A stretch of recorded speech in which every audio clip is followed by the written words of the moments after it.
Seriously. Today? Yeah. Beautiful. Gorgeous, man. It was awesome. Did you see the benefits of going out and doing that? Yeah, guys got to get acclimated. If the day ends up like that on Saturday, we're ready to go. No pissing and moaning. Let's play football. How does your room react to it? How are all those guys? Quarterbacks the only thing quarterbacks would rather not do is play in wind, right? I mean, that pig slop, snow, whatever, wind, nah. So they're okay with days like today, except, I just got to remind them to make sure they keep their hand warmer thingamajigers going so that they can feel their fingers. Otherwise, that becomes an issue. It's hard to throw a ball when you don't have your feelings in your hands. Yep. So Adrian said yesterday he's ready to go, plans to start. Is he full go? Yeah, he looks really good, man. I mean, he looks like his old self. So, yeah. Full steam ahead. Was the idea to get him as close to 100% as possible? Was that the thinking last week? Well, the issue is always when a young guy's hurt, as you've heard Coach Frost say, is, particularly at the goofy-ass position I coach is, can the young guy protect himself? Just with his running and so on and so forth. And that was paramount in our mind. And so the decision was made to let Noah go back in, But that was an interesting conversation, to say the least, man. Was it? Yeah. What was it like? Well, because, Adrian wanted to play. He did? Yeah. And I said, listen, I get it, but it's really important that you understand that now if something were to happen to you because you can't protect yourself, now we got a real issue. So I said no. So then Coach Frost wanted to see who could run the best and all that sort of stuff, on the sidelines. And Noah felt like he was ready to go, so let's go. So you were having that conversation with him on the phone? Well, yeah, because I noticed Luke got hit on the left side hash as we were moving down the field right about the 35-yard line, I think it was, and the free safety got him. And I think maybe that's when it happened. Then I kind of noticed him maybe limping a bit. So I got on the headset to Adrian. I said, check out McCaffrey, man. See if I'm seeing things right. So, yeah, he thought it was the case. And Luke, at that particular time, said that there was something maybe wrong. And that's when your conversation started with Adrian? And that's when my conversation started with Adrian, because I wanted to make sure that we were all on the same page, Yeah. So, yeah. Is Luke the type of kid who you wanted to keep going to? Did you basically have three QBs trying to say, I want to play?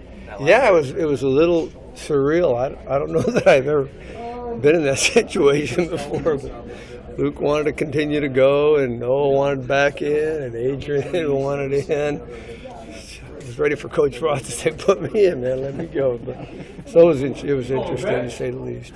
Yeah. How much of that continues to be a consideration this week as you make decisions about Saturday? I mean, I know you're not going to reveal your plan, but do you feel like you're still in a spot like you were at the end of the game last week as you go into this one? No moments of dread, right? Yeah. Sometimes when I come up here, I'm thinking about maybe something else. So yeah. I'm excited about this week, as I was last week. It's another chance for us to play, another chance for us to see what the Cubes can do, and so I'm always excited about that and see how they perform. So, no, it doesn't. I mean, it is what it is. Let's go. Just tee it high, let it fly. You know what I'm saying? Did I answer your question? Oh, no. But okay. That's all right. Well, what was it? No, you're good. Do you think it's been frustrating for Adrian not to be out there the last couple of weeks? Sure. He was irritated right after the Ohio State game. He wants to play, and he wants to contribute. That's the kind of young guy he is. But, he just couldn't protect himself very well, and that was paramount in our mind about getting him on the field. So. The efficient, the numbers for your two guys in the Indiana game were really efficient. How'd they grade out? How'd that look to you? How do you assess it? Well, I don't know. I think if you asked either of them, they were tremendously disappointed about a tragic loss like that. And I know I wasn't feeling very jovial on the way home. I didn't say 2 words to my wife on the way home. And then when I finally got home, she said, well, Mario, on the bright spot, she told me what you're alluding to right now. And I didn't know that. I had no idea. I just didn't. And okay, so they did their job. Great, awesome. Wish we could have won the game and all that sort of stuff, but that's how it goes. So they're able to perform in a way that complemented their teammates, right? Which was gratifying, I think, for our entire room. I know Adrian was excited about it. Bunchy was excited about it. So was Braden Miller and Matt Masker, and I guess I finally got a little bit of a twinkle in my eye after my wife told me that. But so yeah, it was good. Do you get a sense for just kind of how unusual it is to have 3 guys that are, when they're healthy, as ready and prepared and equipped to do this at a high level as you have right now? I mean, how rare it is in college football today? I don't Not a lot of teams have the kind of depth that you do to have a third guy like Luke. Well, I guess there's 2 separate questions that you're asking. One is it odd for the guys to be prepared? From my perspective and my experience with the guys that we've coached, no. As skilled though Now, as we're talking about in terms of maybe their skill level and their ability to play, yeah, I guess, from an outsider's perspective looking in, you guys would be better to evaluate than I am. Sometimes you can't see the forest on the trees and all that, and they're just guys doing their job, So. Right. I mean, quarterbacks are so transient today. Yeah. And there's a lot of teams that probably don't have a number 2 as good as your number 3. And Bruce had asked me that question in the summer, and I responded in a way which would suggest that I think the way in which we do things would prevent that sort of transient sort of notion. But we'll find out. I don't know. I don't suspect anything like that's going to take place. We got another young cat coming in 2020, and he's hell on wheels as well. So. The great thing about our room, the culture of our quarterback room, is exactly what Coach Frost wants. Which is? Positive, upbeat, excited, prepared, knowledgeable, dedicated to what they're doing. The work ethic is up, exactly what he wants and what he demands. And I don't know that I could be more pleased with the room in terms of just the culture of it, And that's the culture that Frosty wants. That's the culture we want to develop, and that's the culture we want to continue to move forward. When you say the way you do things, is that what you're alluding to? I think the way in which we evaluate our guys in terms of how they're going to be placed on the depth chart plays a role. That's my suspicion, But obviously, within the framework of doing things the way we do, we're moving into a bit of a new era, as you're pointing out. So we'll see how it has an effect. So you've not seen, because you have 3 highly skilled guys, that it's been any kind of an impediment as you go out and look for that next generation, whether it's 2020, 2021, whatever you're talking to, that the quarterbacks that you go after continue to be receptive in spite of the fact that you have so much talent in your room? We haven't as of yet, and I just haven't experienced that at this particular point in time.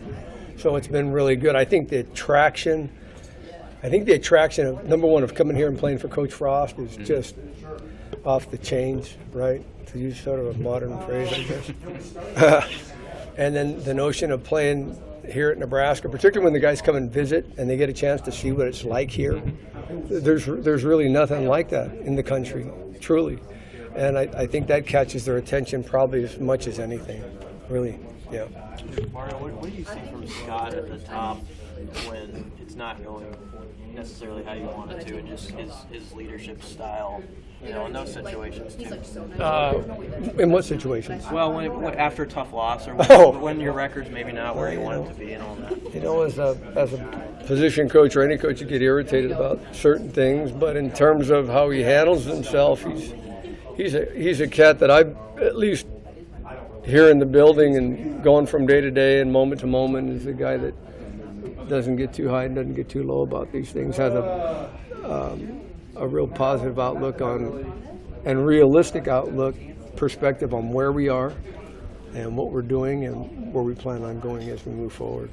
When he gives a post-game talk to the team that was emotional, do you sense the team, they sense exactly how deep it runs with him? wanting to make this thing go? Yeah, sure, yeah. I'm with all of us. Quarterbacks know I get a little crazy about things, when things aren't particularly going too well, at least with regards to how they might be practicing or whatever the case may be. But yeah, the passion's got to come forward in certain moments to express yourself, And he does a good. I think he. Oh man, I tell you what. I think he always does a tremendous job in the locker room afterwards, pointing out just what needs to be pointing out, and how he pulls that stuff out of his head. I have no freaking idea where it comes from. I can only suspect it came from him being around Coach Osborne, but it always seems to be the right thing to say at the right moment. And to me, it's just freaking unbelievable. What'd you say about knowing to chase that guy down after that fumble he had that almost caught him before getting a touchdown? Well, as far as I can, to me, that's Nebraska football. That's what it's supposed to be about, in a nutshell. Regardless, come hell or high water, whatever's happening, man, let's go. And I think that's what it's about. And I think a Nebraska kid is particularly that kind of cat. Yeah, Noah seems like that. From an outside point of view, that's his persona. In terms of? To go make a play like Oh, that. yeah, he just got that sort of makeup. That's just who he is. And, Frosty wants all of our quarterbacks to be that way, certainly. That no matter what's happening, play your hardest, do your best. Yeah. So when you called down and told Adrian to check on Luke to see if he was all right, Adrian didn't say, I don't need to check, I need to go in because he's... No, he's a good soldier, so he was basically following orders, so to speak. But I just wanted to make sure I wasn't seeing something, in my head that I was making up, right? And so I thought it was important for him to take a peek as well, so, yeah.